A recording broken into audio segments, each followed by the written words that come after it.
Just in, Gigi Delana at Gerald Anderson bumalik na ng Pilipinas kasama ang anak nila.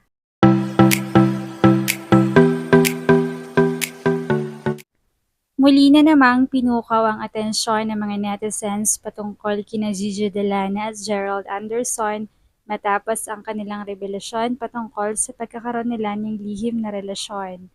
At dahil nga rito ay nagdesisyon ang dalawang umalis noon ng bansa upang makaiwas sa pambabash ng publiko.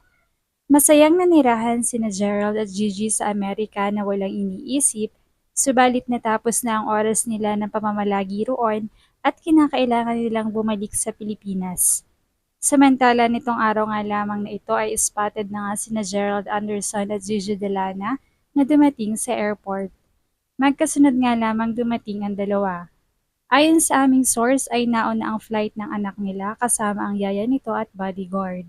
Umuwi raw si Gigi at Gerald at ang anak nito sa bagong kondo ni Gerald upang doon muna pansamantalang mamalagi habang itinutuloy nito ang trabaho nito. Kasalukuyan daw kasing may ipinapagawang bahay si Gerald para sa kanyang mag-inang si Gigi. Kaya naman hinihintay na lamang daw ni Gigi na magawa ito para makalipat na rin sila at mas maayos na ang pagiging pagsasama nila ni Gerald. Tanggap naman ng pamilya ni Gerald si Gigi lalo na nga at may anak na ito.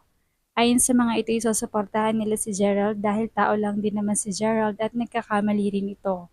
Kung anumang desisyon niya ay papanigan nila lalo na at sa mga ganitong pagkakataon ay may involved na bata. Kaya naman ito yung mga panahon na kailangan talaga ni Gerald ng suporta. Gayun din ang pamilya ni Gigi na todo rin ang suporta kay Gigi dahil nagmahalang din ito at lalo na at ina na rin ito. Kailangan din ito ng suporta para na rin sa bata.